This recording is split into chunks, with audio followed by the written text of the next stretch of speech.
B-boy. From the old to the new, still a B-boy. Too bold for the school, still a B-boy. East coast to the west, B-boys worldwide, we supposed to be blessed. Still a B-boy. From the old to the new, still a B-boy. Too bold for the school, still a B-boy. East coast to the west, B-boys worldwide, we supposed to be blessed. When I was coming up in the industry in the late 90s, internet wasn't a huge thing yet. Hip-hop news was read in the rap magazines like The Source, Rap Pages, Double XL, and Vibe.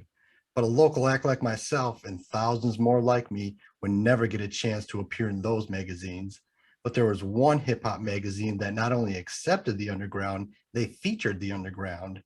That magazine was Murder Dog and was the one place that an underground act could be featured. Today we talk with a former writer for the magazine. Back in the day, his pen name was Count Fetty. Ladies and gentlemen, Brad Sadler. Hey. All right. So, if not your first memory, what was the first thing that really turned you on to hip hop?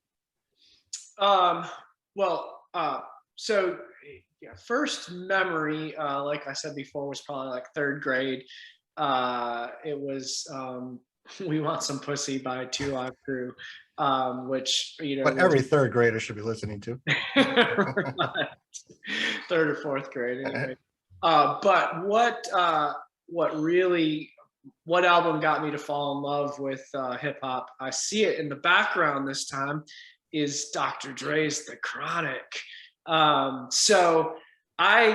In high school, I was really into heavy metal, big metalhead. Lots of my friends were into hip hop.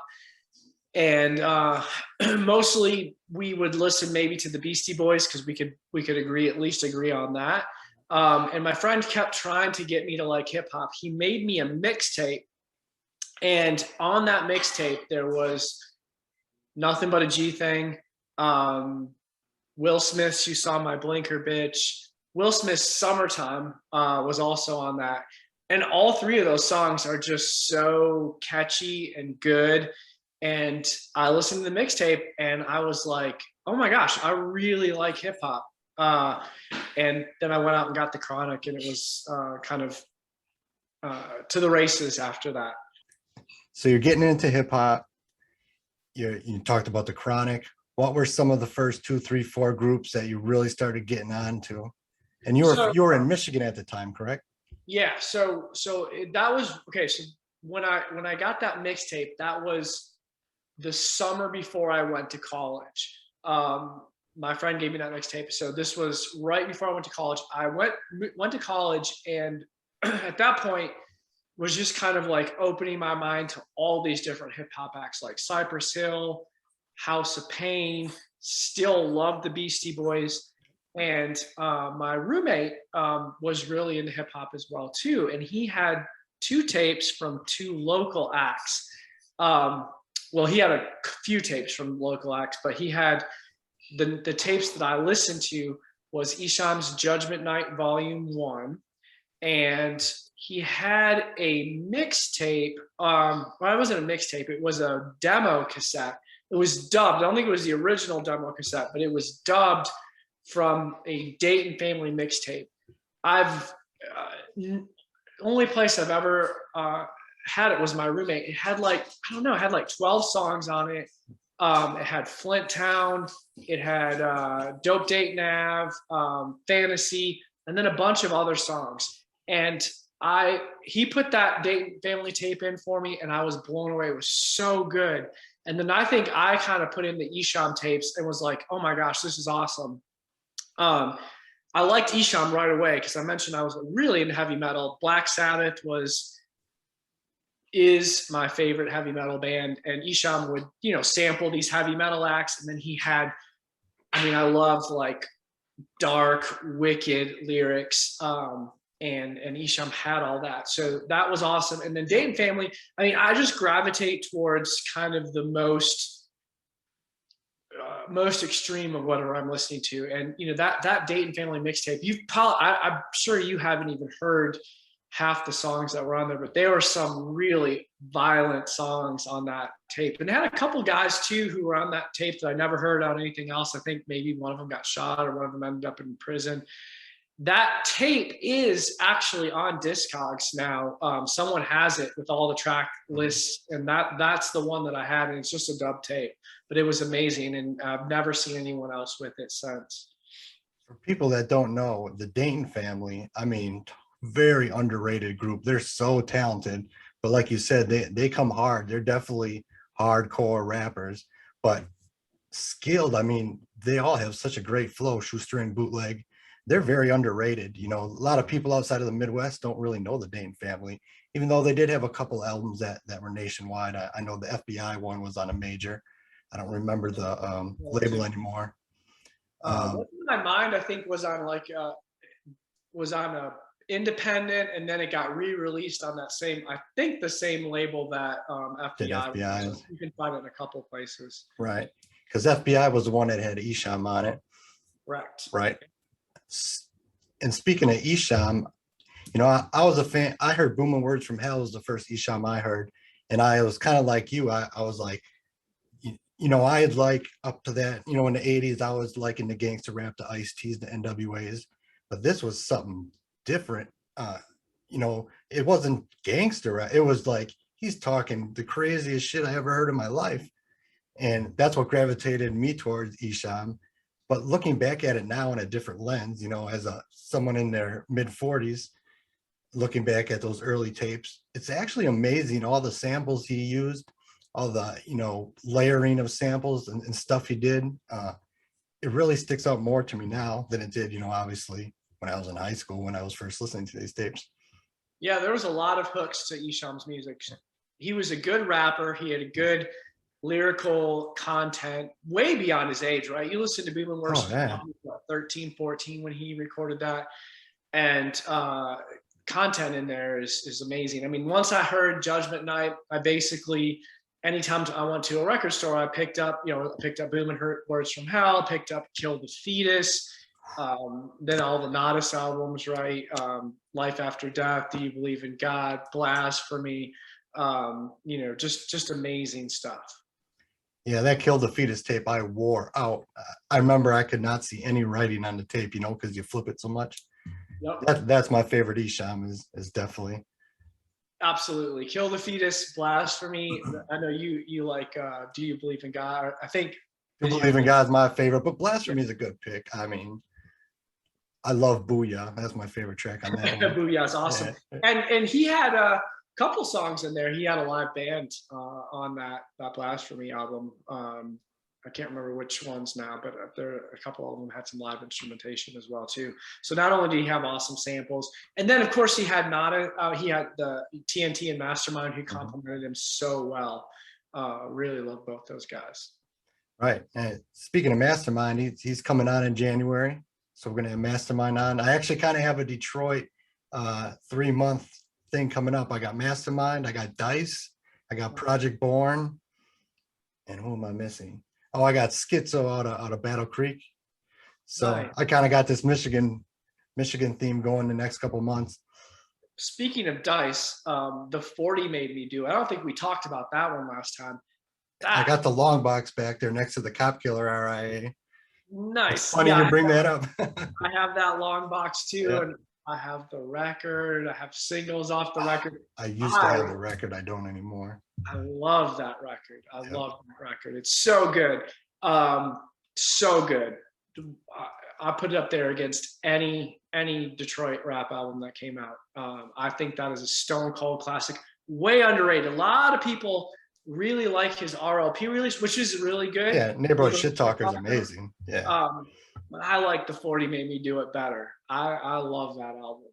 They're both classics to me, but I probably would gravitate towards the 42 because it is a more underrated and less known. You know, more people know Neighborhood Shit Talker, obviously, because he got a little bit of push with Real Life. Correct. So now you're in college, right? Mm-hmm. And how did you get the Murder Dog writing gig? Because I know you didn't go into college planning to be a writer. How did that fall into your lap? So you know, once I discovered, like I said, I kind of, my hip hop kind of love fell into 3 categories.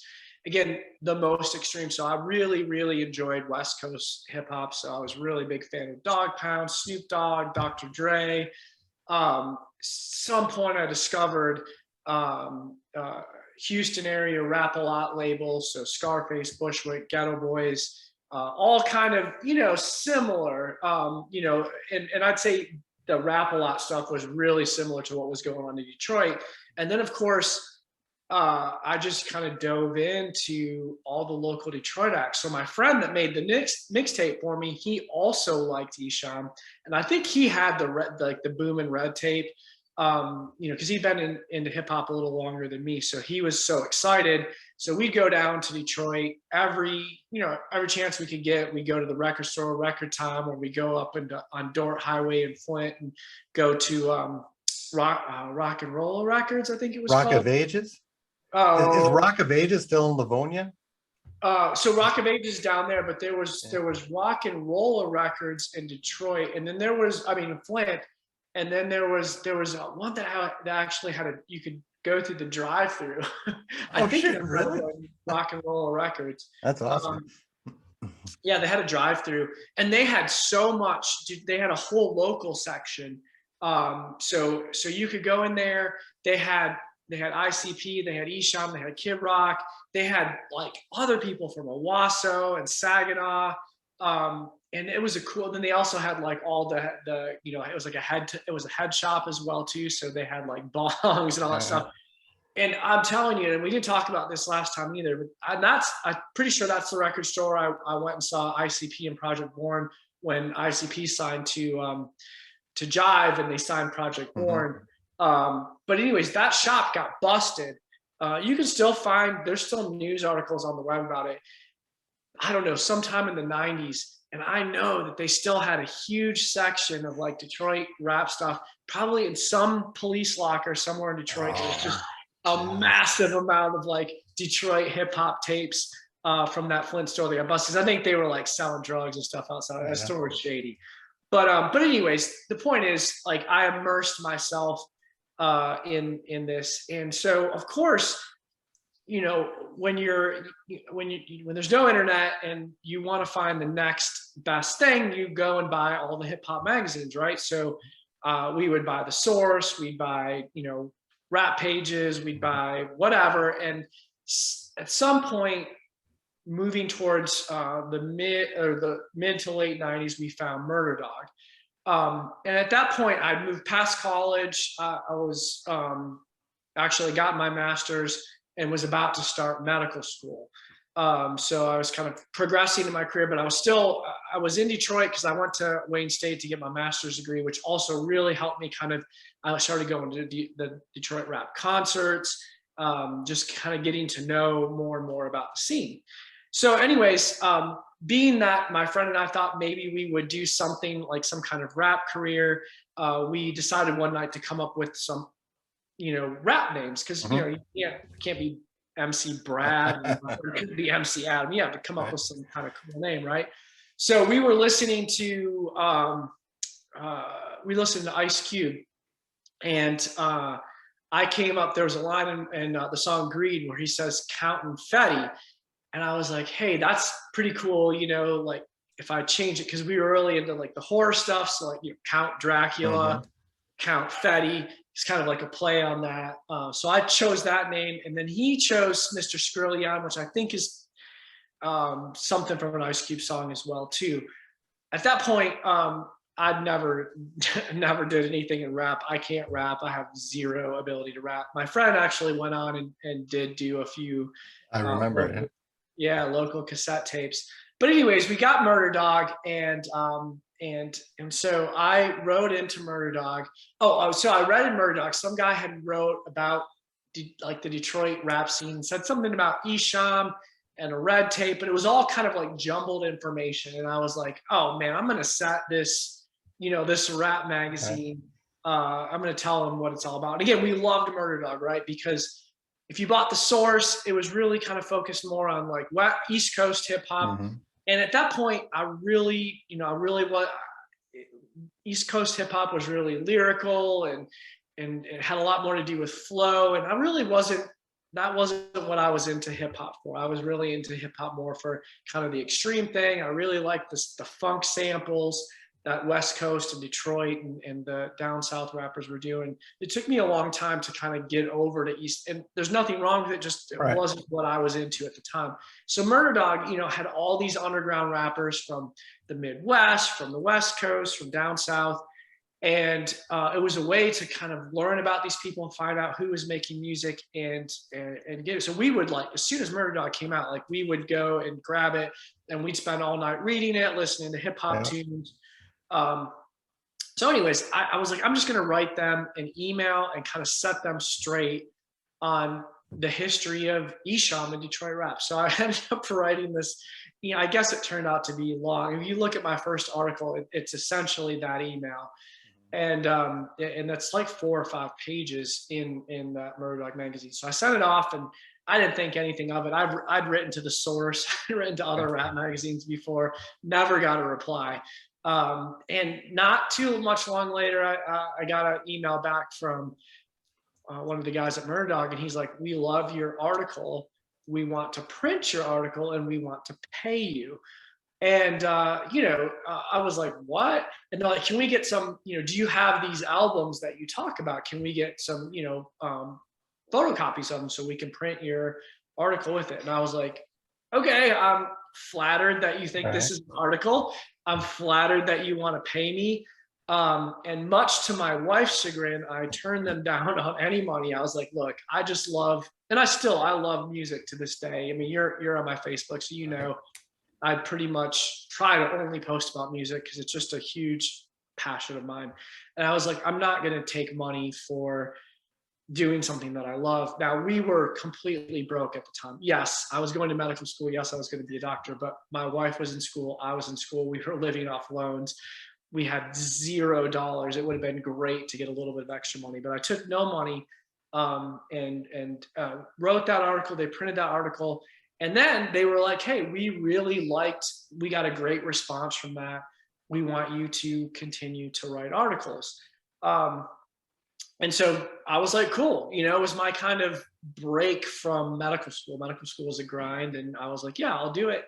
No, I don't want any money. So I started writing. I called my, I guess because I was in school and I was schooling people on Detroit hip hop, I called my article Detroit 101, like kind of like a college course. And then it was born. So that's how it started.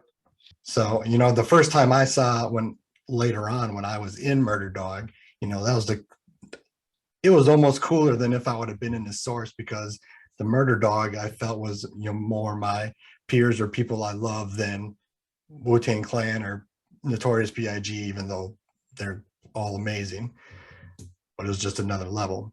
So reel myself back in. What was your first assignment once you were officially with Murder Dog? So yeah, a couple of things. I mean, really, mainly my assignment was really there was no assignment. They just said we come out. I think they came out bi-monthly, right? They came out like 6 times a year. Yeah. So they were like, make sure you put together an article for us if you want to have one in each magazine. And interestingly, it's kind of cool. And I don't think I mentioned this last time, but if you look in Murder Dog, Detroit, like having a person from that area writing about, you know, their area started with me. And then other people from other areas, you know, saw that I was doing it, and then it kept expanding. So as it went on, you would see someone doing the Kansas report, someone doing this report, someone doing that report. So it kind of, it all caught on. Now, again, I'm not saying that I somehow masterminded this. I just wrote a message to them, and it all just kind of played out. So part of that was, you know, talking with the various people that wanted to get their name in Murder Dog magazine. So just to get people in there, I think I had my email on there, so people would email me. And then they would, you know, send me their number. Some of them I would talk to on the phone. My wife always tells the story, like I'd be in my room studying like anatomy and physiology, and she'd pick up the phone, like, yo, Betty there? And my would go, Brad, it's for you. And so then I'd talk to some rappers, they'd send me some, demo tape or CD. And it was cool. I mean, and we haven't mentioned, but I'm also a collector. So, and I was back then. So I was in the collecting world. And so, all these artists that I was collecting their music were sending me their new music. Plus to be friendly or to get on my good side, they'd also send me some of their old tapes, old posters, old promo tapes. I got to hang out with, like ROC, who became Soul, and Scraps. My wife and I went we spent a whole night with them. They freestyle rapped them for us, took us out. I mean, it was fun. Like, it was a super cool experience. It's nothing like I'd ever experienced before. Completely different from, my medical school life. It was like there's rapper Brad life and there's medical school life. And it was a great way to get out of that. So it was really fun. And eventually, as I wrote, a few more, and, of course, Murdog knew that I was really into the Detroit scene. I was also on the Overcore street team. So if you remember, Esham started with Real Life Productions. That kind of went under, and you can look at all the reasons why. Esham's got some documentaries about that. I think his brother went through some mental illness. He ended up signing with Overture Music or Overcore Music. Yep. And I was on their street team too in the midst of all this stuff. And so I think, they kind of said, hey, you write for Murder Dog. We've got Esham. He's coming out with some new material. Wouldn't it be cool if you interviewed Esham?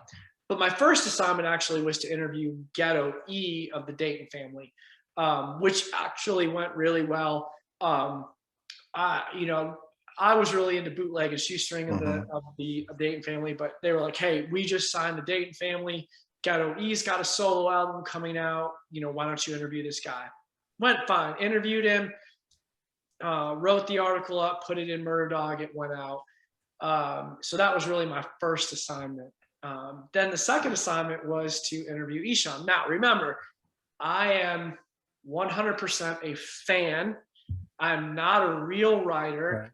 Right. I'm again, just doing this for free. So I'm 100% in the fan world. I'm on every Real Life Productions fan forum, collecting. So of course people are, and they know that I write for Murder Dog. They know I have inside information. People are always asking me, hey, what's going on with Esham? What's up? So of course, when I get the job to interview Esham, I'm also really nervous, right? Because I am a big fan of Esham.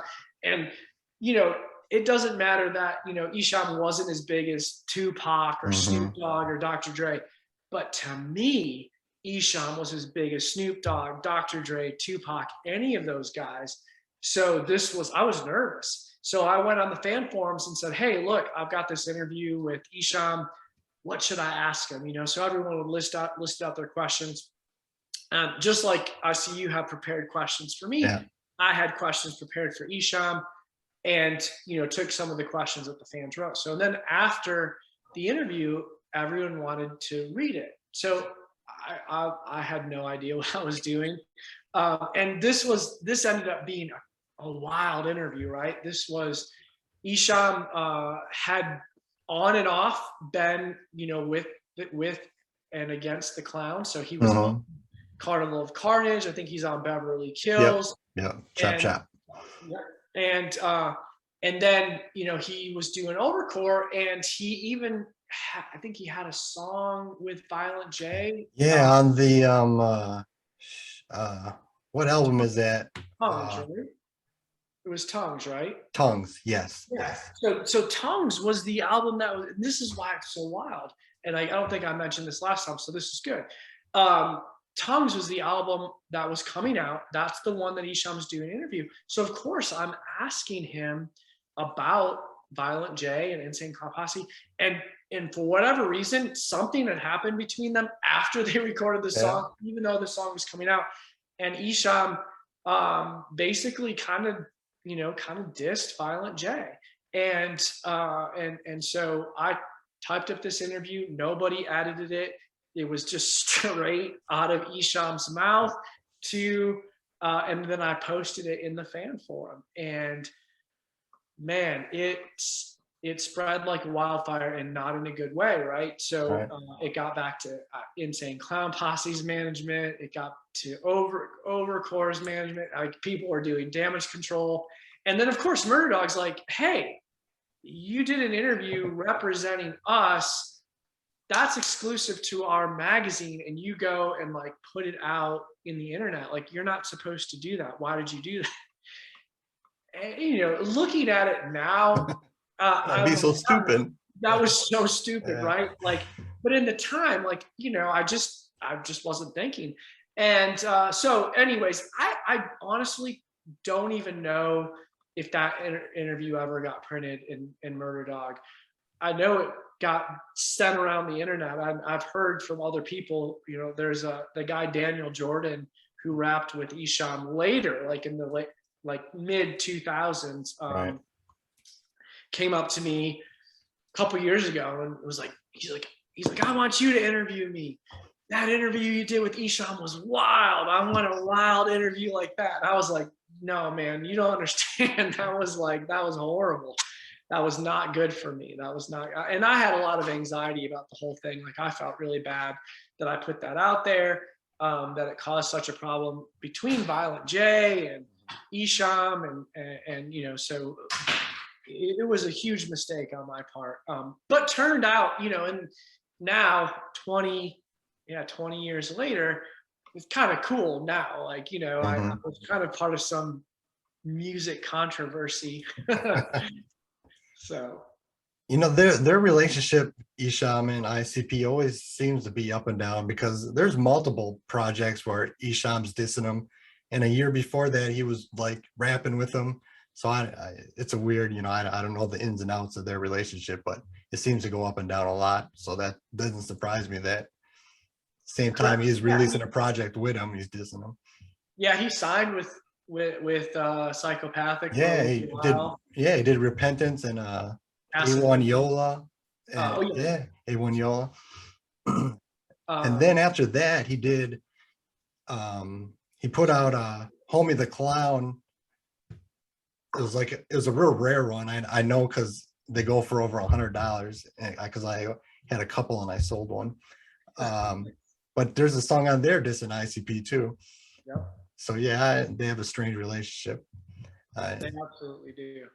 A few times you know, in 2016, the last project I did with my group Rearranged, we did a song with Esham, and so it reminded me of, and even at this point, you know, I'm like 40, and there was still that 16-year-old or 20-year-old kid inside of me, like, I'm doing a song with Esham. This is Esham, the unholy black devil, and I'm doing a song with it. You know, I was the same way.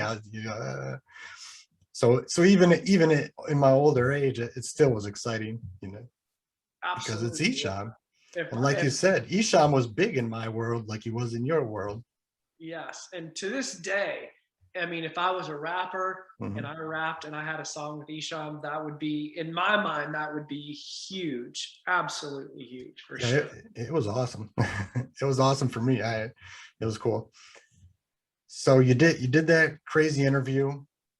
Didn't around this time, I believe you also got to go to the Detroit Hip Hop Awards? Yeah, so that was it all kind of, it's kind of a blur now, but it kind of that may have been a little bit before. So when I was in college, my college was kind of in Western Michigan. I moved home to do my master's. I ended up doing my master's at Wayne State. So I was down in Detroit a lot more. That's right. That was 98, 97, 98. That was right when Esham kind of signed with Overcore. And I saw some ads or something, joined the Overcore street team. I joined it, and being then that I started writing for Murder Dog, I was like the prized member of the Overcore street team, right? Because, you know, everyone else might have passed out some flyers and put up some posters, but I was putting Esham's name in the Murder Dog magazine. So when special events happened, they invited me. So there was a Detroit Music Awards like in 98 or 99. Esham performed, I think he performed as Hockey Daddy, which is one of his really lesser known, aliases. He did a song for the Detroit Red Wings as Hockey Daddy, and was a single that came. You don't even know about it? I don't even know. This is not ringing a bell, and I know No Esham way. well. Hockey Daddy? Yes. I don't even, I think I still have the single for it. I'll have to pull it Damn. out and show it to you. I don't think I sold it. But yeah, Esham was Hockey Daddy, and he had a song for the Detroit Red I Wings. don't remember that at all. Damn, I can't believe you mentioned an Esham song I never heard of. That's crazy. Yeah, that is really crazy. Yeah, he did a couple of weird things. Like he was also on some George Clinton Parliament Funkadelic. Uh, Yes, I have that. I yeah, have that. he was on that as well too, which is cool. And I still love Funkadelic. But anyways, so yeah, they invited me. I think he performed as Hockey Daddy at that. He performed at that show, and I think it was his Hockey Daddy, because he was, and that was right. That Hockey Daddy time was right about the time that Male Dominance was going to come out. It was kind of a huge shift in kind of sound and lyrical content. He still kept some of that old lyrical content, but it was a lot more. I think he was really, really trying to become more of a mainstream artist, and so he was kind of sanding down some of his sound or polishing up his sound and sanding down some of his more rough-edged lyrics during that time. But yeah, it was cool. It was an experience to be able to go and do that. It was fun. I know I brought it up last time, but for people who are Esham fans, I always find this interesting. And you brought up Male Dominance. So pre-Male Dominance, Esham, the Judgment Night and Killer Fetus and Closed Casket and Bruce Wayne, all them Nodis albums. I mean, he earns his title as the unholy Black Devil, as hard and evil as it gets. But then Male Dominance comes in. You're right. The lyrics were a little bit different. The first single was "Twerk Your Body," which you'd never hear a Esham song like that in the earlier '90s. But even beyond that, I remember putting that album in, and the first track is a very Esham sounding track. I think it's "We Coming for You," and it sounds like it could have been on Closed Casket. So I'm like, all right, it's Esham. And then all of a sudden he's like sampling a 50s, a sock hop song. And then the next one is like the Twerk Your Body one. It's just all over the place. And at the time, I got a real sour taste. I mean, I still listened to it. I still was a fan, but I remember thinking, the reason I loved you, Esham, is because what you were before. But now, as older, I look back at it, and even as an artist, I look at more as an artist now. It took a lot of guts, because he wasn't Tupac, but he had a solid fan base, a loyal fan base, right? Super loyal fan base, and to completely experiment and change your sound like that took a lot of guts. So I look at it more fondly now, but at the time, did you appreciate it for what it was? So yeah, I look at Esham's career kind of in three phases, and up till the 2001, 2002. So you've got the early phase, which is really kind of just kind of that wicked, real dark, using that kind of rock and roll devilish imagery. And then towards the mid 90s, he went more into, I would say, kind of the West Coast drug dealer. Dead Flowers. Yeah, Dead Flowers and Bruce Wayne, and real kind of funk samples. And then I look at what I think, and I think, for anybody who's in rap music, I think that, especially when you come from as poor as Esham came, you can look at his documentaries and know what his family was like. He wanted to make it. And I think he really tried something different and new, and that got him pretty far. And then I think he lost a little ground though in the mid 90s with those drug dealing, gangster rap stuff. Because I remember going around in 96, 97, and really having a hard time finding any Esham stuff in the stores until he signed with Overcore. There was just a dearth when RLP died, before Overcore then started re-releasing everything. And I think at that point, Overcore had a really good distribution. They were a solid label that had done like, I think like reissued like classic rock stuff and classical stuff. And so, and they had a really good production team. And I think he really wanted to kind of take it to the next level. And he almost did, right? Like they signed with TVT at one point, and who ended up distributing his music. So I saw that as Esham kind of, really trying to take his music out and get more people involved. And I really liked it. I mean, yeah, it didn't have as hard of an edge, but it was really, really melodic, really had great song quality to me. And that's also really, if you remember like what the songs that got me into hip hop, like Nothing But a G Thing, what a awesome, I mean, not even like really anything seriously major, like dangerous going on in that song, just an incredible sample, perfect rapping over it. Will Smith's Summertime, or You Saw My Blinker Bitch. Again, not super hardcore, just really, it was easy for me as someone who was a fan of rock music to like that style of rap, because it really emulated the song structure that I had always heard in rock music. And I think that's also kind of why I had such a hard time with East Coast rap music, is it really, that was still very kind of beat heavy, less sample heavy, less song structure heavy, and focusing more on the art of like rapping and using your mouth as an instrument as opposed to using samples. So I really didn't bother me. Like I really like Male Dominance. Not my favorite Esham album by far, but and probably more for just like Kill the Fetus, because that to me was the perfect mixture of like wickedness, songcraft, rapping, and just the time of my life when I discovered it makes that a better album. But I love Male Dominance, and I wasn't one of those people that was like, oh, I only like Esham up till Closed Casket. And there was a lot of those guys who kind of died off after Closed Casket. And even didn't really make it into the Dead Flowers. And there's even, you can, today on the forums, you can look at the guys who say Dead Flowers is Esham's best album versus Closed Casket, versus the people who got in real early, who'll say Kill the Fetus is the best album. But to me, like Kill the Fetus, Dead Flowers, and Male Dominance are all great albums. I enjoyed them all, and it really didn't bother me. And maybe it was also part of like being part of the street team, kind of being close to Esham, going to the Detroit Music Awards with them, like all that, it didn't really sour me too much on music. And I think also like what's also good for me is I am married, and if my wife likes it, then it gets more play in the house. If she doesn't like it, it doesn't get as much play. And she likes all that, or liked all that, Esham stuff that was coming out that was a little bit more accessible. So that also helps as well. So what was your ultimate downfall, or I shouldn't say downfall, what was your ultimate end to your short but very exciting Murder Dog career?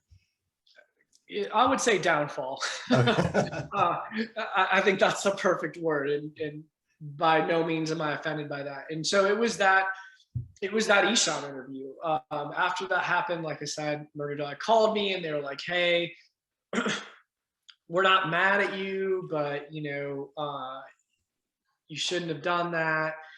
We still want you to write. We still like your articles." And I was young. I was 25. I had my feelings hurt, and so my ego was hurt. Like, I went from like golden boy, like I'm doing this for free, everybody loves me, to like I caused a lot of controversy. I just felt like I was like, I don't like this side of the music industry. There was other things that happened. Like, I did one month, I did a best of for 2000, and I put some rapper, Hush, I think it was, as number 2. I put Mastermind as number 1, and he got real mad at me, saying I only upped Esham and his crew, and his album was better. One point I said something about D12 in one of my articles. I liked Eminem, but I really really had a hard, I really didn't like most of D12. It just never really caught on to me, except for the couple singles that had Eminem on it. And I think maybe that's what I said. And D12 was threatening to sue me. And then, you know, like I felt like I kind of like fucked things up for Esham. And that was like my, you know, I would say, I mean, back then, you know, Esham was either my favorite rapper or in my top three. You know, who knows? Like, I really like Tupac and I really like Bushwick Bill and Scarface. I don't know who I would have ranked, but definitely top five, right? Somewhere in there. And I felt like I fucked up things for him, and I was just embarrassed, embarrassed that I put that on the internet. So I really kind of, even though they wanted me to still to write, there was another guy who actually had started writing another Detroit column next to mine too, which kind of bugged me. And so I just stopped writing, and really at that point kind of stopped listening to a lot of the Detroit hip hop stuff, and it was kind of, you know, it really kind of was in my mind, it was a decline after that. Like, you know, if you think peak Detroit, it's kind of like 90s, and then think 2000s, there was a lot of like bandwagon horrorcore, you know, white kids, right, horrible rappers who just had some terrible image. You know, I still I tried to follow Esham's career, but Esham also kind of went, I don't know if he got into drugs or what was going on, but he really put out some really strange albums. Really strange stuff. Yeah.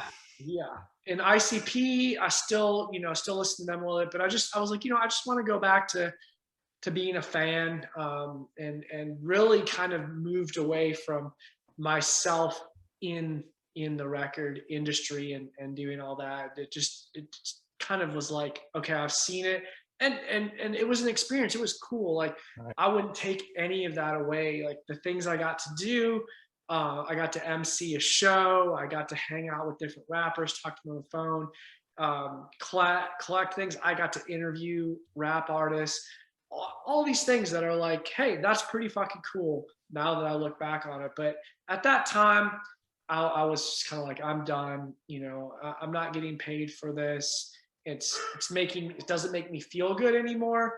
And if it was making me not like the music, and I had to stop. I couldn't listen to music for a few years. Like, I was like, had such a bad taste in my mouth from what happened.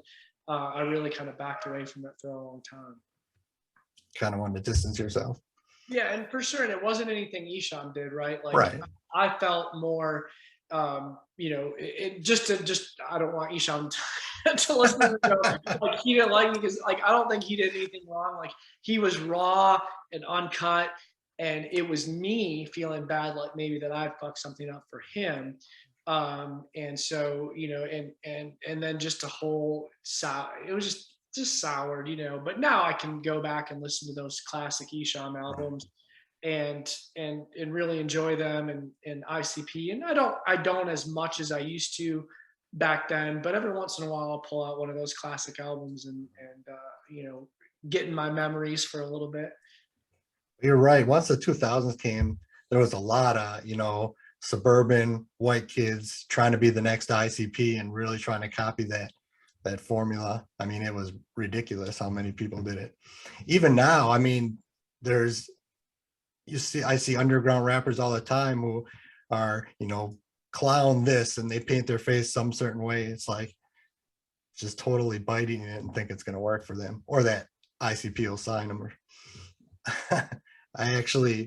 So in 1999 or 2000, no, it was 99, because my daughter's mother was pregnant with my daughter. So it was the summer of 99. ICP was doing in-store signings for Jekyll Brothers, I believe. Yeah, Jekyll Brothers was 99. Yeah. So my daughter's mother, who was my living girlfriend at the time, went on eBay and got, because I collect RIAs, I have a bunch of Ice-T ones, and she found a great Malenko one for going gold that someone was selling. So she bought it for me as a gift, and I was taking it to get signed, right? And at the same time, slipping him some MCAK tapes. So Jump Steady, Violent J's brother, sees me with this thing, and he pulls me to the side. He's like, "Where'd you get that?" He calls the record company. He's like, he's reading like numbers on it. Who is this person? He thought I like stole it from someone. They're all pissed at me.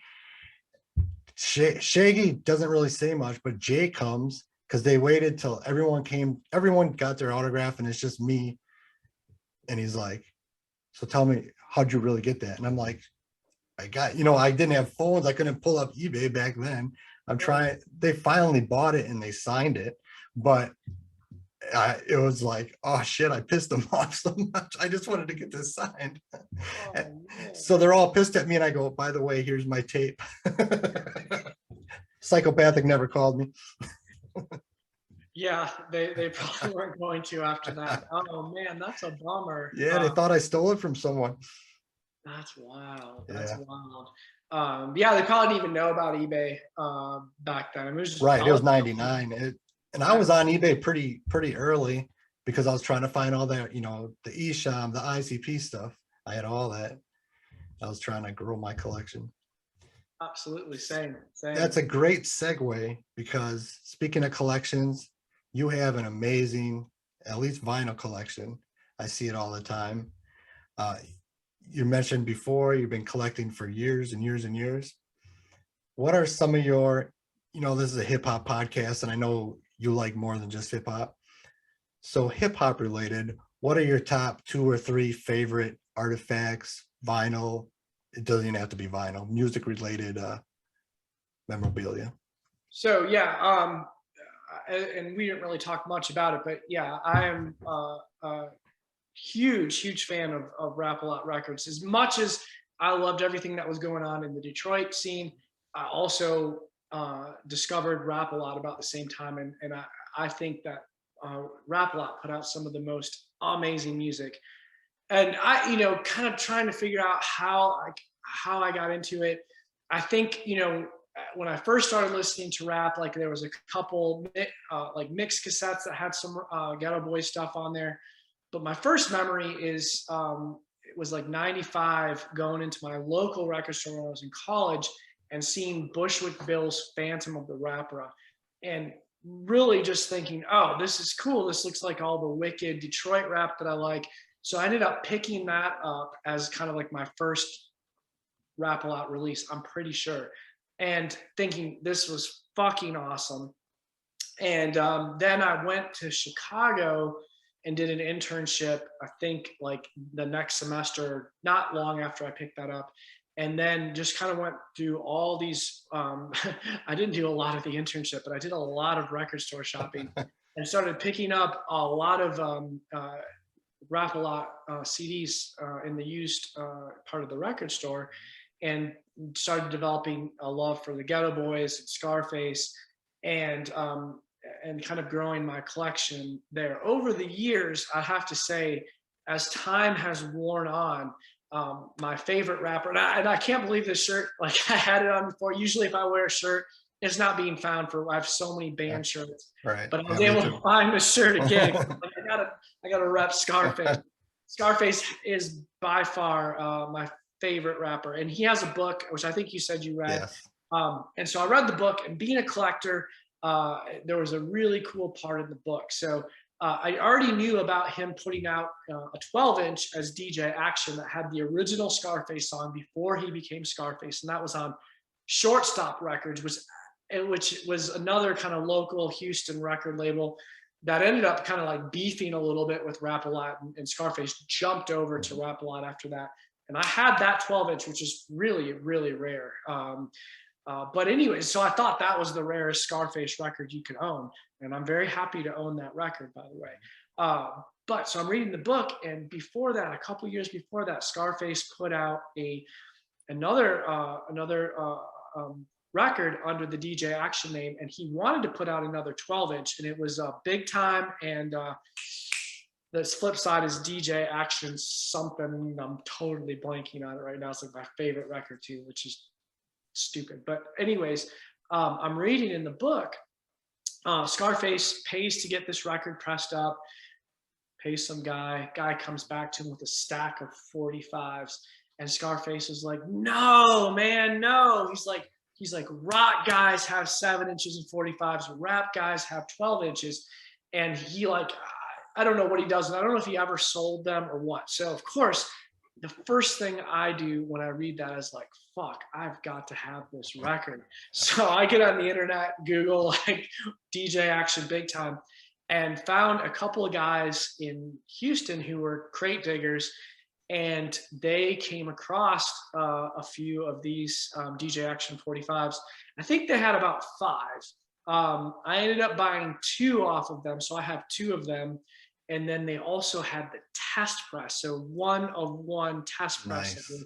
plus the 245s. So by far the rarest records by Scarface that I have, and I always wanted to get them signed by Scarface. So right before the pandemic, Scarface was doing his deal. He had actually, back up for a second, I thought I'd lost my chance because, you know, Scarface had retired from rap and started running Right.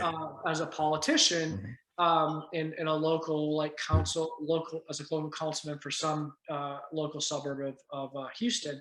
And he was like, I'm done with rapping, I'm going into politics. Well, of course I wanted Scarface to win, but I didn't want Scarface to win because I wanted Scarface to keep rapping. I'm thinking maybe if he doesn't win, he won't keep rapping. So he won. He made it to like the second level. Like there was a runoff. He was, but he didn't ultimately get elected, and decided to go back out on tour. Yes, and was coming to Birmingham, and it was during Christmas break of 2019. So my wife was off, so she could go with me, and I brought another friend from down here. We went up, and of course, like I'm always gonna get there early. I was like the first person there, front row, had my 45s in the bag. Scarface put in an amazing show, did all solo stuff, played guitar. It was like rock and rapping. It was fucking awesome. He was smiling. He was having such a great time. At one point, he walks by, and I held out the DJ Action 45, and he takes a look, and I'm like, "Can you sign it?" I had the pen and everything. Like, "Can you sign it?" He's like, "Oh man, this is old," and then he signs it. And I have his reaction to seeing that record. That's awesome. It's on my Facebook. You can go there. I'll have to hunt it down. Yeah. I have it on a life event, so it's like, oh, this was major for me. Yeah. So I have that record signed, and he signed just the regular one. I brought the test press with me, but I brought all 3 actually, but he just saw the one and signed it. So that would be my number 1. I have first press Chronic, 1996 press Chronic. I have the Chronic promo CD that came with rolling papers. Didn't the first vinyl come with rolling papers too, or am I remembering that wrong? I might be wrong. No, just the promo CD. It was a long box CD that was a promo, and I got that many years ago for super cheap. On this site called GEM, Global Electronic Music Marketplace. Got it for $50, and I sold it for $1,500. But then another one came up for sale, and I bought it because I couldn't be without it. So I have it back. I have it back, but I made a little money overall on the whole thing. So, but I was sad not to have it. So that's cool. And then I have the original Snoop Dogg Doggy Style, which I had on CD. I bought on CD when it came out. It has the deleted track on there that they couldn't clear the sample. Cheese up, hose down, yeah. And it only was on one pressing, the original US pressing. So I ended up getting that recently. And I think that's a great song. It's too bad it got from there. I really think, honestly, I mean, to go on a couple of other, I think I have one of the biggest Ghetto Boys, definitely biggest Bushwick Bill collection out there. I've never met anyone with some of the, I have every Bushwick Bill vinyl ever released. I have his, he has a Play Pussy, Get Fucked. Yeah. I have that. I have a Phantom of the Rapper promo hat. Actually, cool. I have 2 of those. I have all kinds of 8x10 promo photos and pictures. So I have a huge Ghetto Boys collection that I'm really proud of. And then, I recently we didn't talk about this, but I was also just a huge Tupac fan for a long time. Like Tupac spoke to me on so many levels, and was just fucking devastated when he got killed. And my wife loves Tupac, and All Eyes on Me is my favorite Tupac record. For whatever reason, I had it on CD. I never bought it on vinyl when it originally came out. I bought the remastered vinyl whenever that came out, like 2002, but I didn't have the original press. And I wasn't as big of a record collector then as I am now. Like I would just buy records of artists I like, whatever showed up in the store. So, in 2002, I was like, I need All Eyes on Me. The remaster was out. I bought it. Didn't think twice about it. Well, recently, my local record store here in Mobile came upon a huge hip hop collection. It was all like mid 90s West Coast gangster rap, even some East Coast stuff. And they had a sealed original press Tupac All Eyes on Me, and they mispriced it. I think they meant to price it for like $400. They priced it for $40 fucking dollars. So, and you can, people who listen to this, go to Discogs, look at the 1996 press of All Eyes on Me. I think a sealed, I don't even know if there's a sealed one on there. If there is, it's probably $600, $800. But just a regular open one's going to cost you anywhere from like $200 to $500, depending on condition. And I got it for 40, and it still has the original. That's crazy. It still has the original price sticker on it. It was $26 or $24.99 or $26.99 in 1996. So it didn't even keep up with inflation. Right, you're right. Inflation would have been more. From 2021 prices. I got a fucking steal on that one. That's awesome. And then they had a promo of it, a beat up promo of it for $35. So I picked that up too. And that, even though it's beat up, it still plays all the way through. So I can play the original press and keep the other one sealed. So those are some. I got other things too, but those are like my major ones. I know you've got. I know another huge one. Sorry. We talked about eBay in the 90s. So I came through some awesome fucking deals. So back then in the 90s, now if you misspell things in the title on your eBay thing, but you have things like somehow they'll make it so you can find, like if you spell Eminem wrong and vinyl wrong, somehow they'll correct it. It will still show up when you search for it. Back then they didn't have that. And I was the master of like putting different words in and finding. So I found whoever this guy was, he was an artist from Detroit. And because he sent me his promo CD, I actually wrote about it in Murder Dog. But he was selling 10 infinite vinyls. So he had worked with Eminem at some point, and he had 10, there's only like 250 pressed. He had 10 sealed records and a lot, and it was misspelled. So it just said it was like EMANEM, this vinyl spelled VYNIL.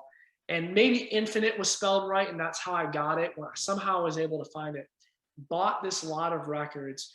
I can't remember. I maybe paid $200 or something for it. For all 10? For all 10.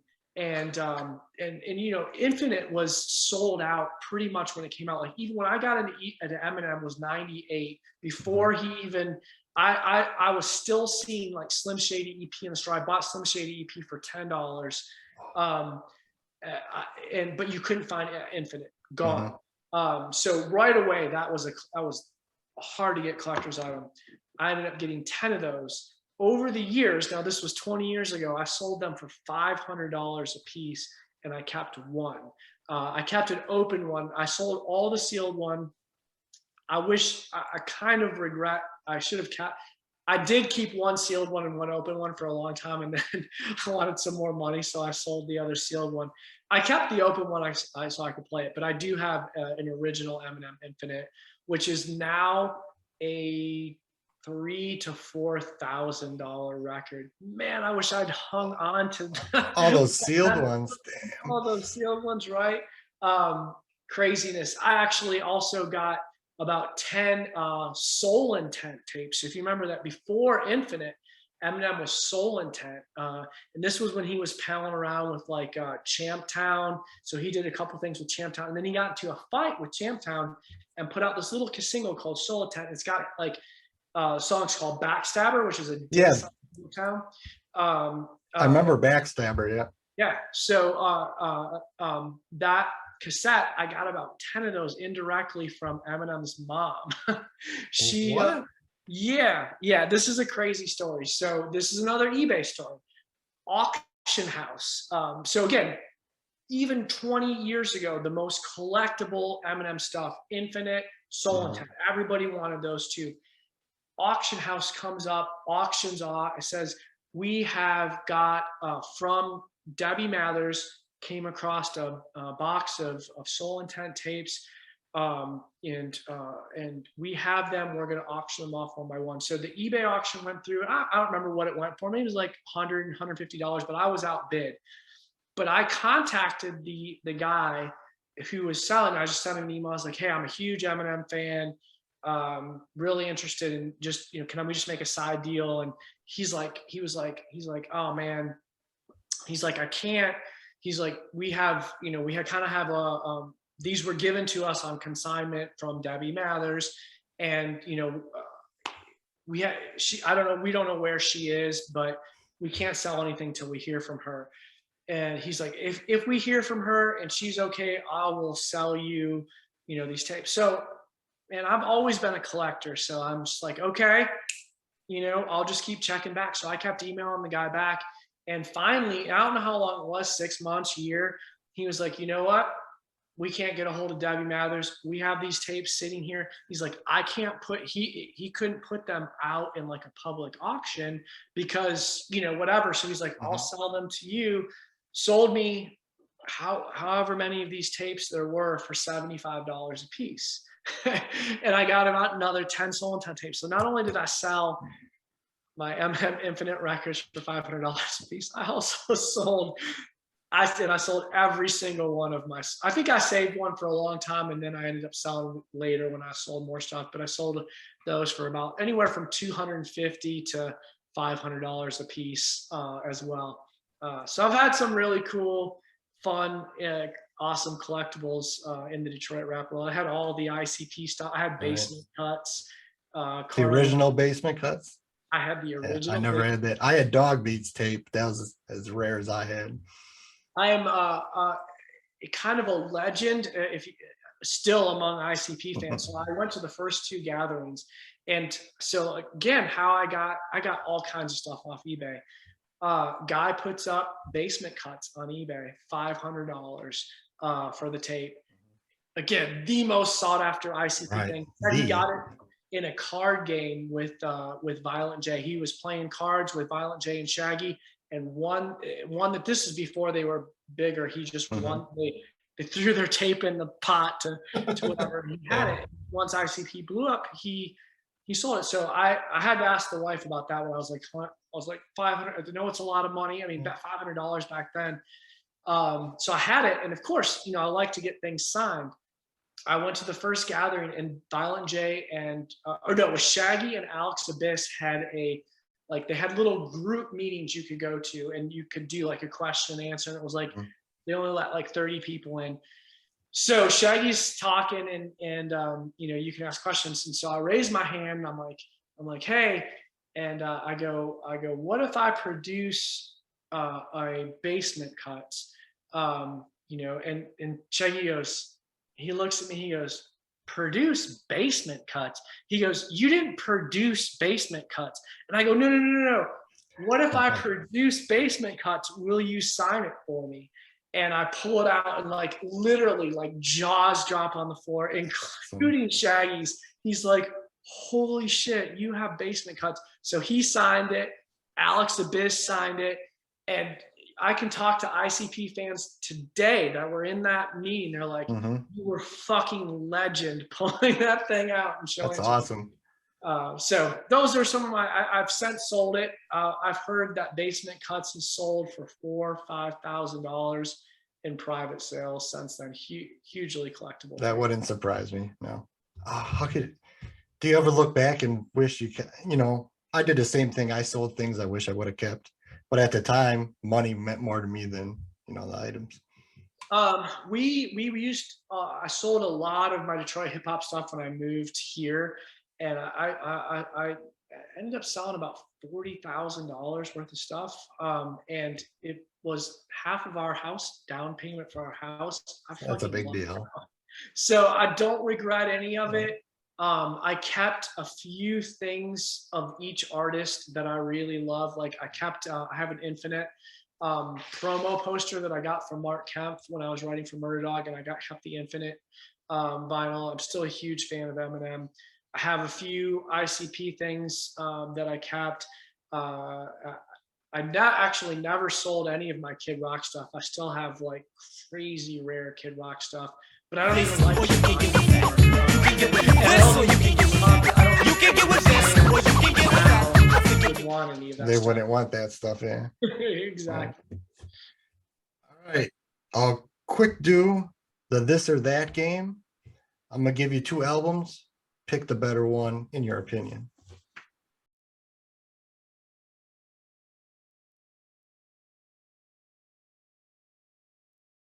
The Game, documentary or Doctor's Advocate? Documentary. Beastie Boys, Check Your Head or Ill Communication? Oh, that's easy. I fucking love Check Your Head. Check Your Head is like the soundtrack to my freshman year of college. Of course, I was listening to all the Detroit stuff when I was by myself, but when I was with all my friends who had no idea about that, we listen to Check Your Head, and my friends back home love the Beastie Boys too. Always, Beastie Boys were always a group. Even when I was into heavy metal and my friends were into hip hop, it was a group we could agree upon. Loved License to Ill, Paul's Boutique, Check Your Head. And I know I'm in the minority. Like I feel like many people think Ill Communication is like a more polished and better Check Your Head. I love Check Your Head. I don't think there is a song I would want to skip on Check Your Head. Every single one, instrumentals, even that weird, trippy last track where they're like talking about butterflies and shit. All of it just perfect for me. There are songs that I skip on Ill Communication. Right. And to me, So What You Want, better than Sabotage. Absolutely. I'll go with you on that one. Eminem, Music to Be Murdered By, side A or side B? So when you say side A or side B, you're talking about the first release or the second? The first release. Or the second release? The second release, which was gray colored, but that one's called side B. Oh, okay. I thought you were talking about like the sides. No. So the first release is called Music to Be Murdered By, side A. Yeah. The other one is side B. First one. But they're both awesome. They're both awesome. Yeah. And honestly, I was really surprised at how good the second one was, because a lot of times when people are like, okay, they'll put out a record and then they're like, these are the scraps from the studio. Right. And there might be like 1 or 2 songs you like, and there's a lot of songs you're like, I know why that's cut. Mm-hmm. Honestly, I don't skip anything on both of those records. Okay, so now I understand what you're saying. I'm like, side A or something. And I think it's a double vinyl. So there's like 2 side Bs. So I'm like, oh my God, I don't know. But yeah, I understand what you're saying. So I think they're labeled side A and side B. Or yeah, not they side, are. Yeah, they are. I just got confused. But I do like the first one just a little bit better. That's an awesome record, and of all, like, so, we talk about Detroit artists. Eminem continues, in my opinion, to the guy's been putting out quality music since 1996, right? I love Infinite, love Slim Shady EP, love the LP. He maybe had a slight dip in quality, like 1 or 2 albums here and there, but for the most part, he knocks them out of the park. And Insane Clown Posse, I don't listen to them as much anymore, but I love everything they stand for, right? They're anti-racist. They fuck your rebel flag. And I fucking love that. I'm so with them. and their message, you know, that's fucking cool as hell to me. And it just pisses me off more about Kid Rock and his fucking bullshit. Yeah. I really think that guy's a damn culture vulture. I have no respect for that guy. But anyways, I digress. Yeah. But those two, ICP, and I don't listen to him as much, but I love everything they're saying. And Eminem is still just a huge. I listen to every Eminem album that comes out. Dr. Dre's The Chronic or Snoop's Doggy Style? Oof. This is so hard, and I think I went with Doggy Style last time, and then I was like, "Fuck, should I have gone with the Chronic?" You're splitting hairs, right? Right. And the Chronic is what got me into hip hop, but I always felt like Doggy Style improved on that a little bit. Like the songs were a little bit slicker. The stuff he was talking about was just a little bit better. And so I still think I would go with Doggy Style, but I'm splitting hairs on that one. And I might even more likely pull out Chronic today just because I haven't played the Chronic as much. So that doesn't really count because I played Doggy Style so much. I mean, I know almost, I can almost rap it from beginning to end. Same with the Chronic too, but minus some of the Dog Pound stuff like Corrupt. He's so good, you know, like with his flow, and I have no rhythm, so sometimes I get lost on there. But Snoop and Dre, I can keep up with most of the time. Scarface, The World Is Yours, or Willie D, Controversy? Ooh, yeah, you did switch him up a little bit. Yep. Controversy. You know, so The World Is Yours, that's the album that came out right before The Diary. I think honestly is probably one of Scarface's weaker solo albums, one I don't reach out as much. I love that first one, classic. And I think he would even admit, like, and I recently put in The World Is Yours, so I haven't listened to it in a long time. And I remember thinking, man, I just don't like this one as much as the first one, or I mean, The Diary. And The Diary is just so mind-blowing. But Controversy, right? That's a classic. That is a classic fucking album. Like Trip Across Mexico. I mean, oh man. Ballhead O's. Yeah, Ballhead O's. I mean, yes, absolutely. So yeah, I mean, that was one of Rap Lot's first releases that people were talking about. Before I was even in the Ghetto Boys, I remember my friends, you know, listening to Willie D's Controversy. And so I even though overall, like, I think Scarface 100% better rapper, I'm going to go with Controversy on that. And I have the original Controversy CD. I also have I have Controversy on vinyl. It was never pressed fully on vinyl, but 6 songs off Controversy were pressed by Rap A Lot on vinyl, and super fucking rare. And I own that. I own pretty much every vinyl that Rap A Lot put out. Ice Cube, Predator, or Lethal Injection? I'm gonna say, okay, so we talked about this before. America's Most Wanted, Death Certificate, Predator, Lethal Injection, 4 fucking classic home run records. I think Predator's, there's probably a song or two I skip on Predator, but overall, I'm going to go with, even though I don't skip anything on Lethal Injection, I think Predator's a better album because it has Today Was a Good Day.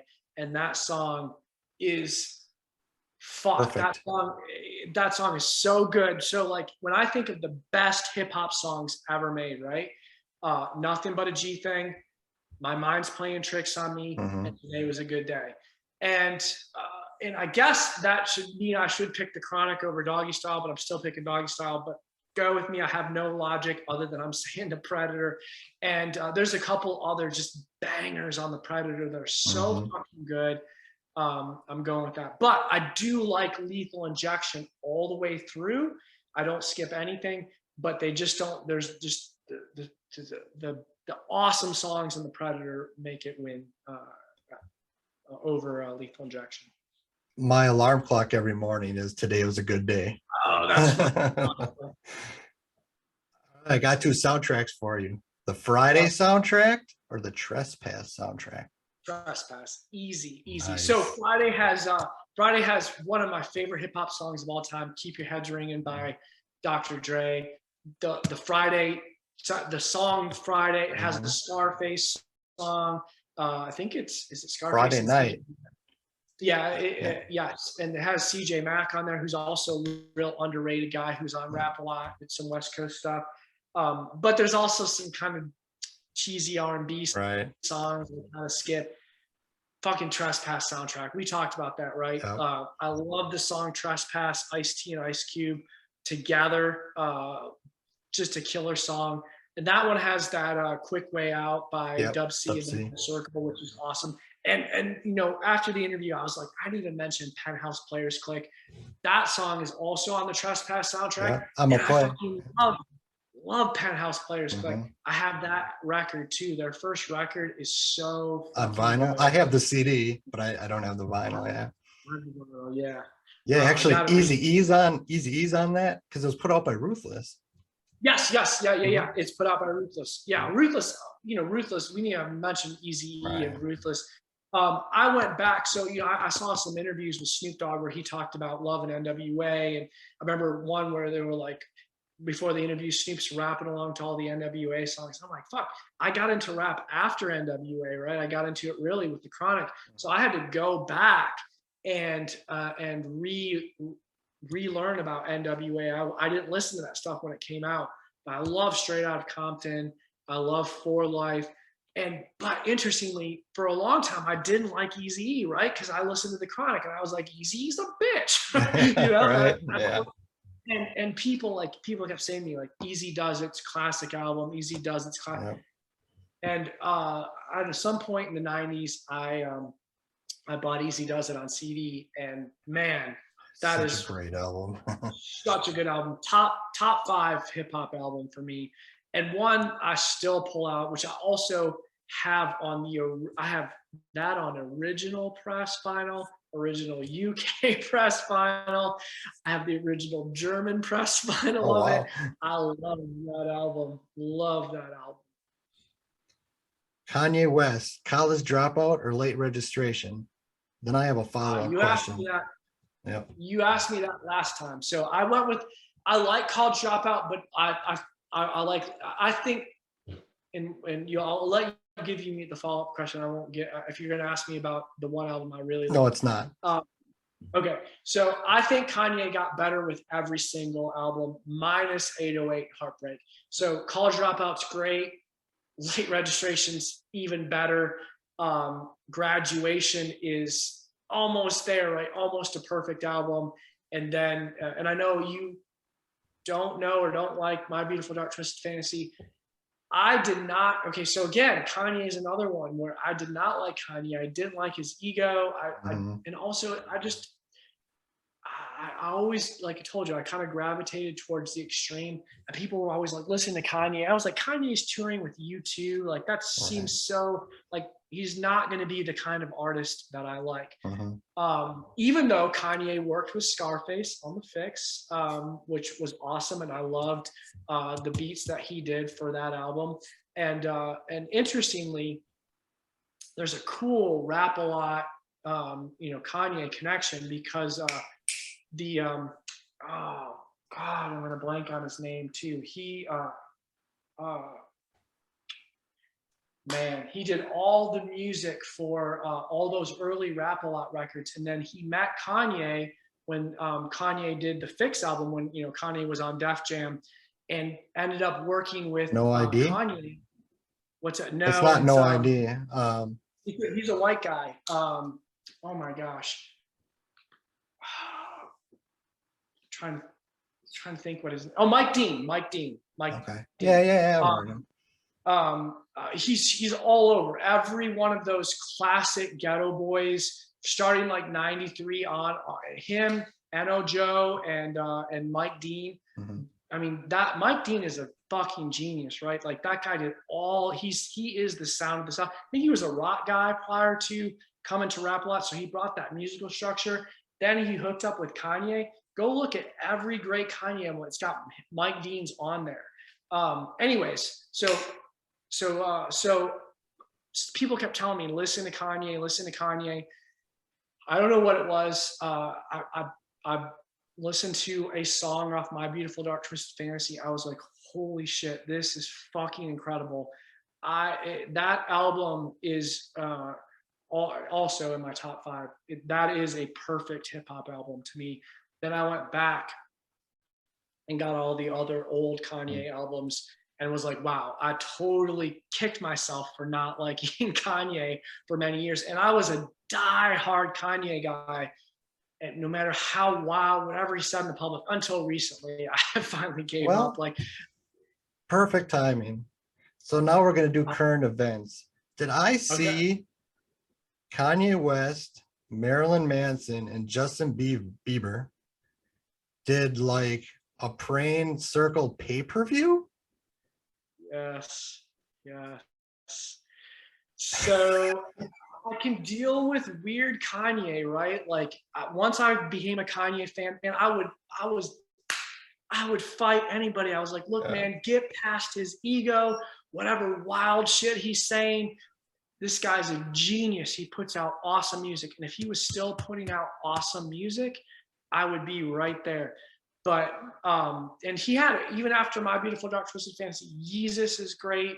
The one after Yeezus, Life of Pablo, great. And then, I don't know, he found God, and I love Jesus Walks. Like, it's not that's that. a good. Like, that's a Jesus great Walks is song. a great fucking song, and I love that song. I just can't deal with the music and all that stuff now. And yes, so now he does his Sunday service, which is some kind of weird thing. And apparently he converted Marilyn Manson, and Justin Bieber was there, which is like, okay.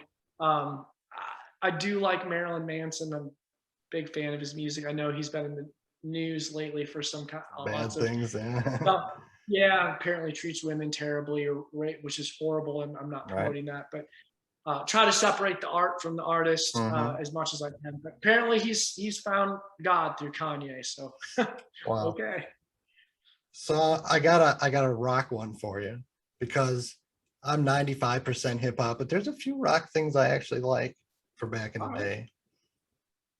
Guns N' Roses, Use Your Illusion 1 or 2. Which one? Okay. That's I have this argument on my Facebook all the time. I'm going to split hairs on this. I think both are phenomenal. And maybe before we even talk about that, we can kind of tie it into hip hop a little bit, right? Yeah. So Guns N' Roses,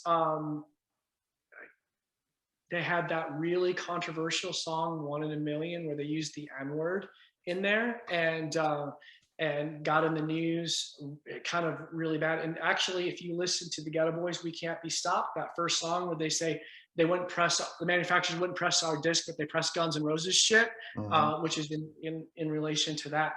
But right around the time Use Your Illusion came out, Axl wanted to change his image, and he was wearing an NWA hat. And I kind of remember him having NWA stuff and hip hop type stuff. You're right. Yep, absolutely. So he was like, and actually, Slash is part African American. Right.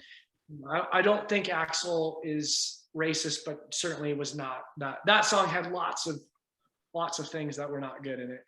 But anyway, so now go to Use Your Illusion 1 or 2. Appetite for Destruction, by far my favorite Guns N' Roses album, hands down. But Use Your Illusion 1 and 2 is great. I like Use Your Illusion, and most people will say Use Your Illusion 2. That's the more popular one. I hate the fucking last song on that. It's called My World, and it's just terrible, and I skip it. I don't skip any songs on Use Your Illusion 1, so I choose Use Your Illusion 1 over Use Your Illusion 2.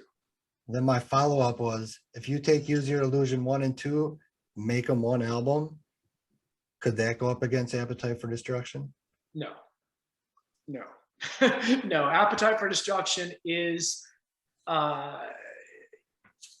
is probably I don't know, probably my favorite album of all time, or pretty close to it on any given day.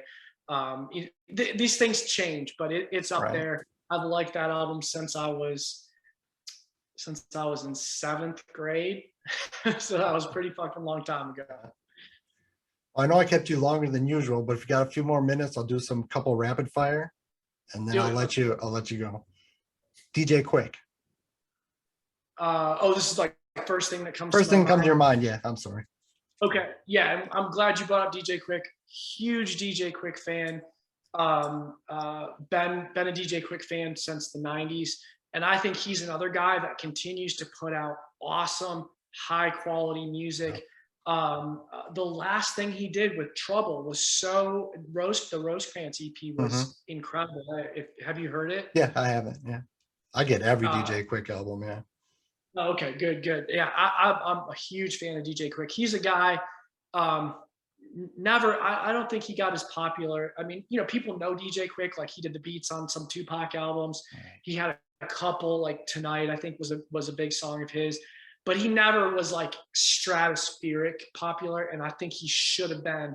And honestly, like, Dr. Dre, I didn't like the last album. Gonna be honest, I didn't like it. Compton. Yeah, I wasn't big into it either. Yeah.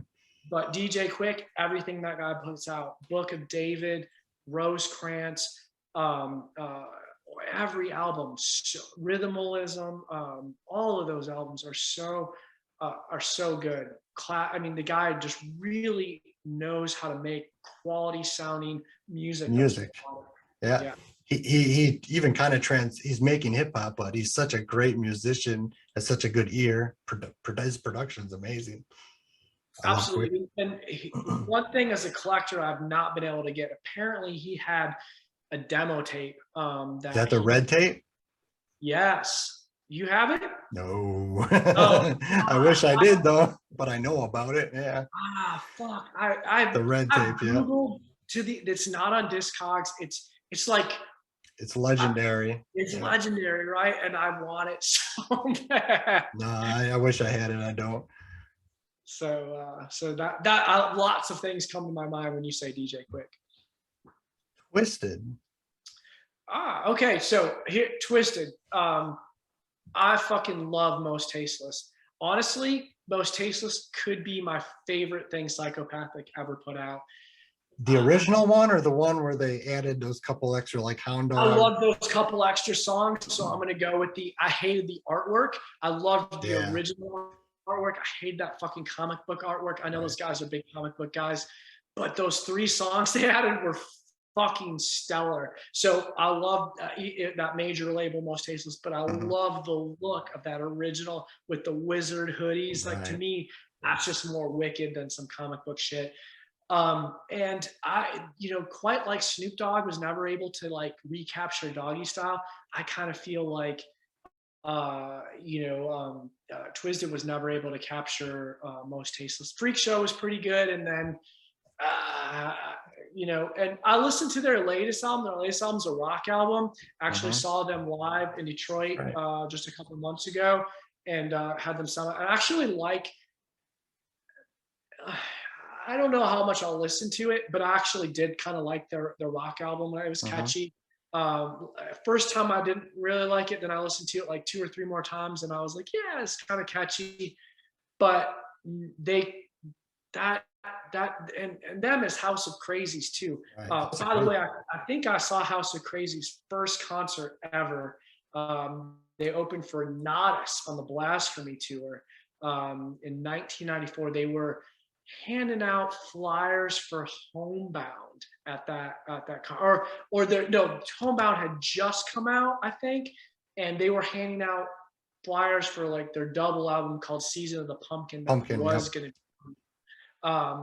so that's that. I saw them back in 1994, and then just recently in 2021. And it's funny because, like, when they had that 2021 concert, they played some old Twisted song. They're like, how many of you old school guys know this song?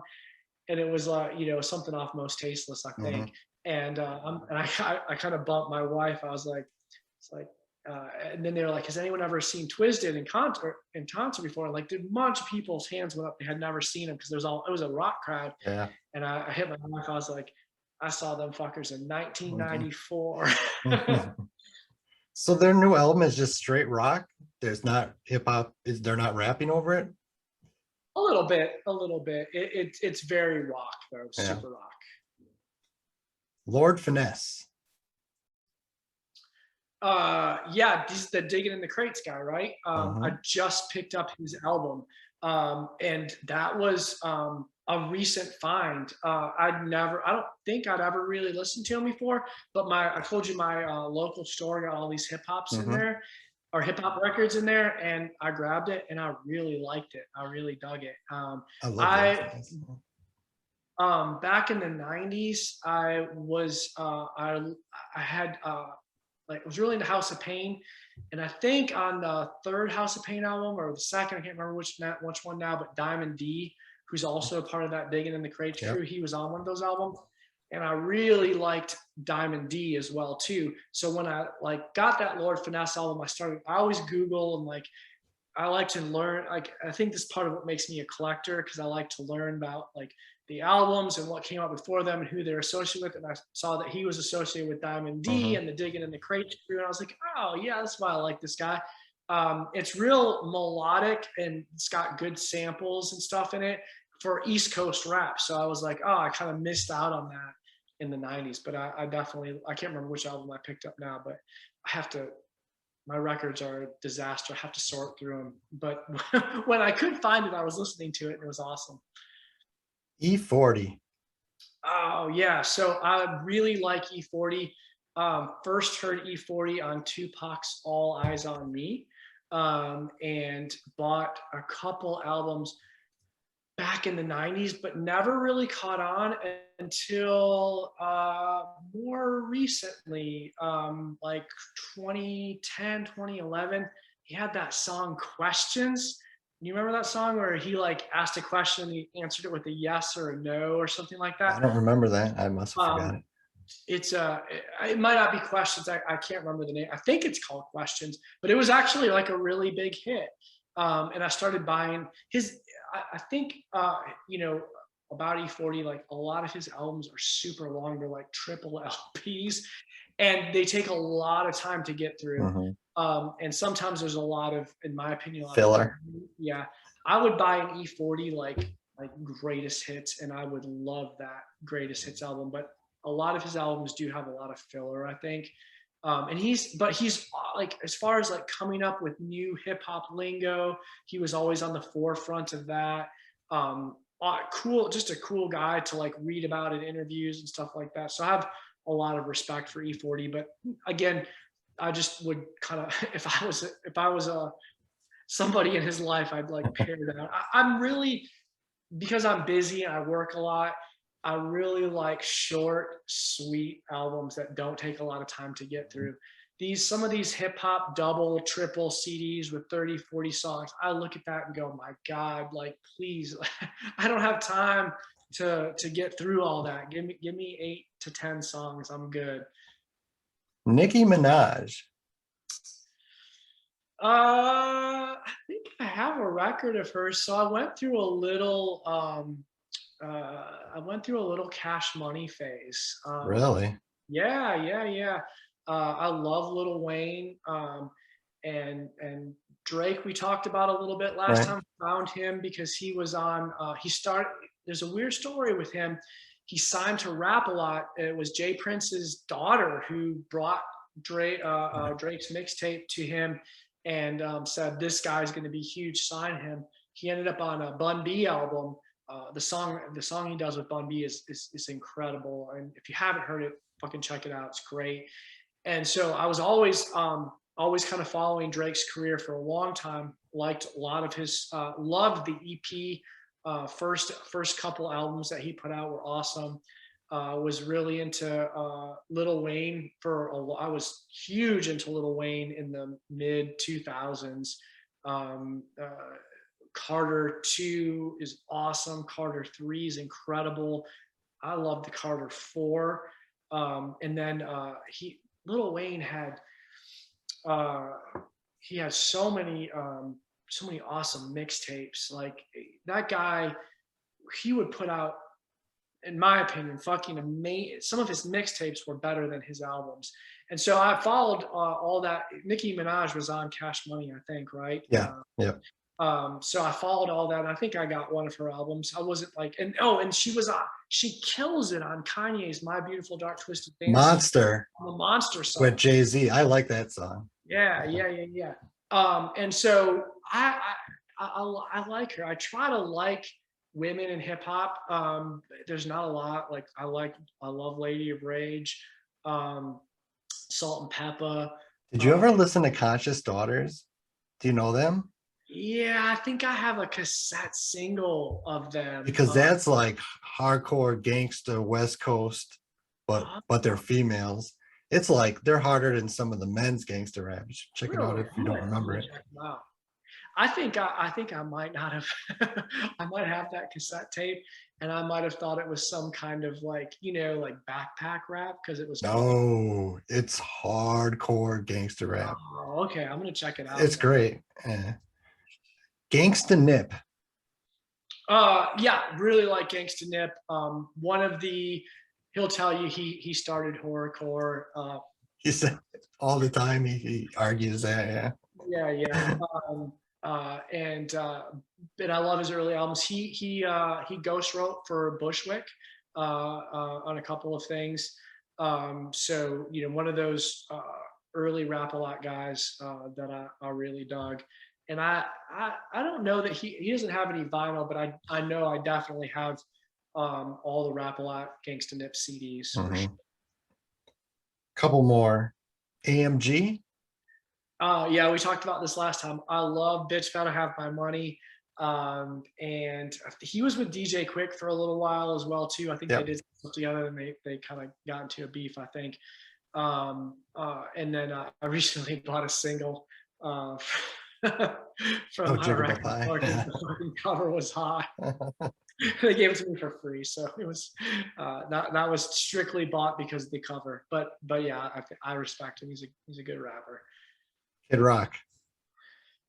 As I mentioned, we hadn't talked a little bit about Kid Rock in the early 90s. He was on a major label from Detroit, one of the first guys out there, Grit Sandwiches for Breakfast.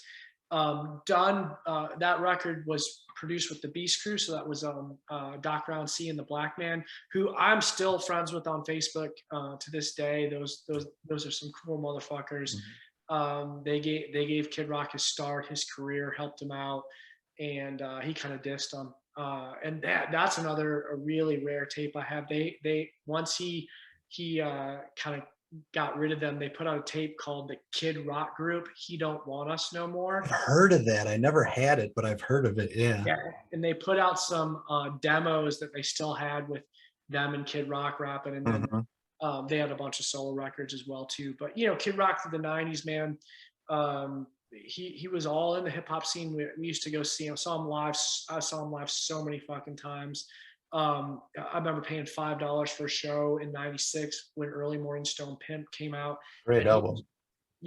Fucking incredible album. And he was touring. He was really into like Funkadelic at that point. He was touring with a couple guys from Funkadelic. And he would do these long tripped out Funkadelic jams in the middle of his concerts. I fucking loved it. So people laughed because they thought they just wanted to hear Kid Rock rap. But man, I thought it was cool as hell. And then now he's, I don't know what the hell he is, but he's weak. That's Well, I appreciate you coming back a second time. For those watching, I completely fucked up and forgot to hit record on our first one. So hopefully this was at least as good, or maybe even better. I think it's better, honestly. Yeah. We'll go with better. No one else will know anyway. So. Exactly. All right. I appreciate it. Have a good one.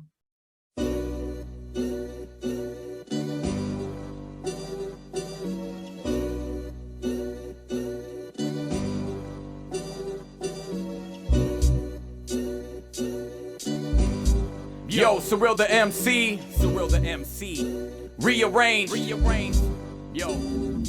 Still a B-boy like a grade short of an A. Metaphor 3, 2, 1, quarter the day. more to display. Keep the hoarders away. Grabbing mics like cranberries with an ocean of spray. Old school like KFC, just get in the van. Streaking Snoop's Ren's hat, don't mention it, man. Head spin, back break, neck speed, pop lock, jaws drop, fresh fest, bomb squad, Hank shot. Else you make no sense. What you trying to say? Pay to play, we outside just dying to play. I said play twice, though 3 times when I rhyme. Off topic I get, it's the sign of the times, finally mine. Surreal? Me, myself, De La Soul, Bud Ice with snowballs, yo, I'm way too cold. Still a B-boy for life, till death do us part. Come back, spray paint, real fresh from the start. Still a B-boy, from the old to the new. Still a B-boy, too bold for the school. Still a B-boy, East Coast to the West. B-boys worldwide, we supposed to be blessed. Still a B-boy, from the old to the new. Still a B-boy, too bold for the school. Still a B-boy, East Coast to the West. B-boys worldwide, we supposed to be blessed. Hey yo, AK, kick that old school flow. Okay man, I'll take it back to 84. Remember when they said hip-hop was a fad that would last just a year or two? Well, 40 years later, we're bigger and greater. I guess that we showed you. Still miss that 80s hip-hop, the music that made me a dreamer. It had real beats, it was from the real streets, and was harder than a femur. It was a new culture for the youth, inventing as we went. We did it for the love, not to buy some bud or pay our mama's rent. Then Run DMC came along, changed the game, a whole new level. No longer underground, now earthbound, stirring things up like a dust devil. Still a B-boy, from the old to the new. Still a B-boy, too bold for the school. Still a B-boy, East Coast to the West. B-boys worldwide, we supposed to be blessed. Still a B-boy, from the old to the new. Still a B-boy, too bold for the school. Still a B-boy, East Coast to the West. B-boys worldwide, we supposed to be blessed. Hey yo, I got an itchy tongue, call it a trigger finger, cause it spits raps. Instead of peeling caps, I blow your dome back, so throw that whack round my way. Sit down and check this style out. Take notes but don't bite and try to eliminate my clout. I'm out for blood, hunting like a predatorial species. You couldn't beat me if you was up early and had your Wheaties. You can't see me, you blind like Stevie to the fact that I'm still a B-boy spitting sharp over this fire track. These new rappers whack, they need to hang it up, put it away. They freshman style wet, and I'm hanging out to dry so they get no play. Whether it's for a radio, they need to play it low key, cause MCing for them is not the way to go. It's not what you say, but how you deliver it. So if you're poetically inclined but can't articulate, it's useless. See, I do this with ease, it's like a natural born talent for me to speak on beats and get this thing straight crack. Still a B-boy, from the old to the new. Still a B-boy, too bold for the school. Still a B-boy, East Coast to the West. B-boys worldwide, we supposed to be blessed. Still a B-boy, from the old to the new. Still a B-boy.